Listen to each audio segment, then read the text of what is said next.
Solicito aos vereadores e vereadoras que registrem seus votos. Marisol Santos, como vota? Eu voto sim, senhor presidente.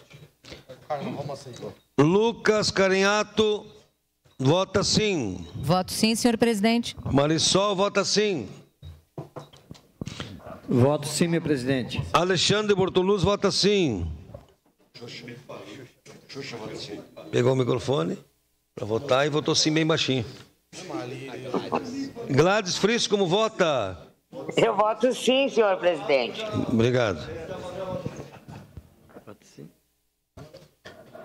Professor Ricardo, como vota? Ricardo. Gladys Frisso vota sim. Encerrado o registro dos votos, encerrada a votação.